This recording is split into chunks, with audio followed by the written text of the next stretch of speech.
Indonesia dikenal sebagai negara kepulauan terbesar di dunia sejak tahun 1982, ditetapkan oleh Konvensi PBB tentang Hukum Laut.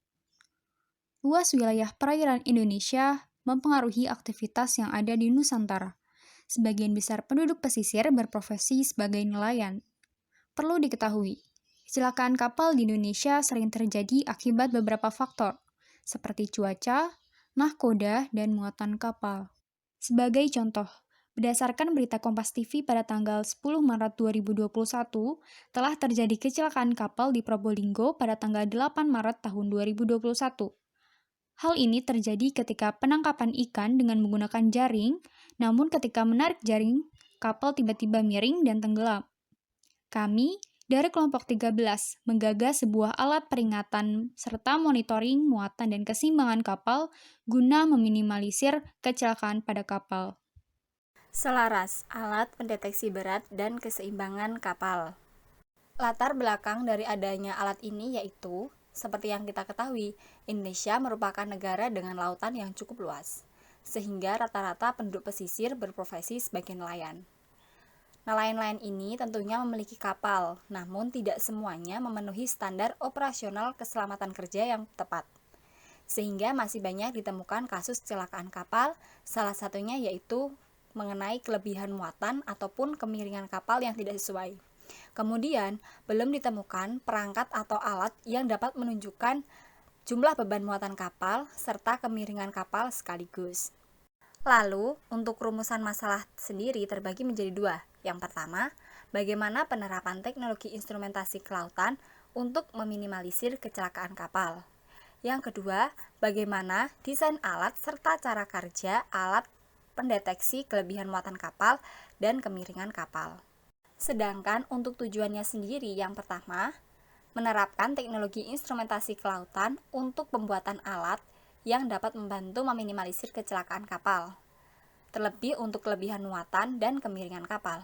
Yang kedua, bagaimana cara membuat desain alat serta cara kerja dari alat pendeteksi kelebihan muatan dan kemiringan kapal. Dan yang terakhir, untuk memenuhi tugas akhir dasar instrumentasi kelautan. Ada beberapa alat dan bahan yang dibutuhkan untuk membuat desain alat tersebut. Yang pertama, untuk software yaitu Circuito dan SketchUp.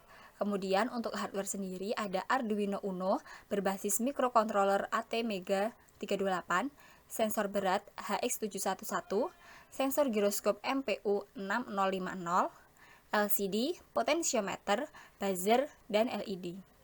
Selaras memiliki rangkaian seperti berikut. Rangkaian selaras memanfaatkan input berupa beban muatan dan kemiringan kapal yang masing-masing dideteksi oleh sensor berat yang diletakkan di dalam penyimpanan ikan serta sensor giro yang diletakkan di bagian depan kapal.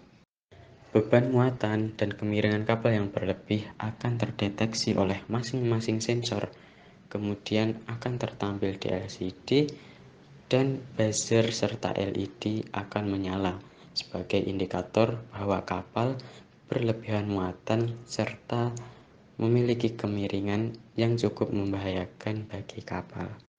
Berdasarkan penyusunan proposal ini, dapat disimpulkan bahwa Selaras dapat menjadi prototipe alat untuk meminimalisir kecelakaan kapal di laut. Selaras menggunakan Arduino Uno untuk mengontrol sensor beban, sensor giroskop, LCD, buzzer, dan LED, sehingga sistem mampu berjalan sesuai perancangan. Saran yang dapat kami berikan yaitu rancangan alat untuk memonitoring kelebihan muatan serta kemiringan kapal ini akan lebih baik apabila dapat disimulasikan secara langsung dengan penggunaan alat-alat yang dibutuhkan, sehingga kita dapat mengetahui secara pasti kelebihan dan kekurangan alat ini. Sekian penjelasan mengenai Selaras dari kelompok 13. Terima kasih.